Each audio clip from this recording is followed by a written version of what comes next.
Majirani, hii ni Under the Chin Babes, Babushka Kings and Queens, the headscarf takeover. Ufungaji wa skafu in this style inaitwa under the chin au chini ya kidevu, lakini kwa OGs wanaita babushka au Grace Kelly. Why Grace Kelly? Ni kwa sababu imekuwa inspired na muigizaji Grace Kelly.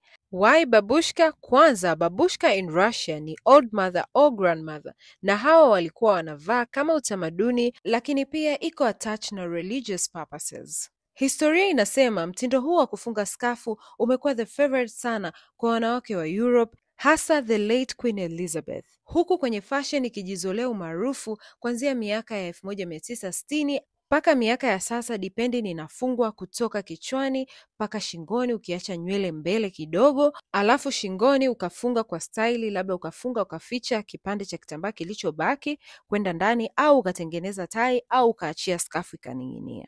Most common material ya babushka ilikuwa ni satin, lakini kwa trend ya sasa haijalishi kama ni satin, twill ama chiffon. As long as skafu inafungwa chini ya kidevu na unapendeza, unakuwa pambe, you're good to go. Majirani, hawa ni watu mashuhuri ambao wamestyle babushka, so tuangalie kila mtu alitoka vipi. Tunaanza na Zari the Boss Lady. Amestyle her scarf na gauni jeupe pamoja na miwani yenye frame nyeupe.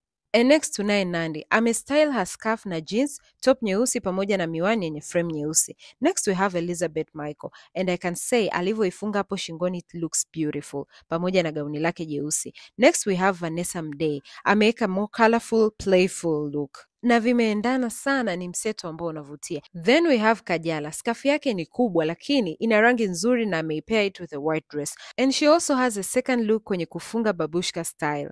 And next we have Jacqueline Mengi. Kwenye huu mtoko unaweza ukasema red was meant for her, lakini kwenye hii style pia ana this casual look which blew my mind. Kwenye mtoko wa hii skafu pia tunaye Irene Uwoya, and this is how she styled it.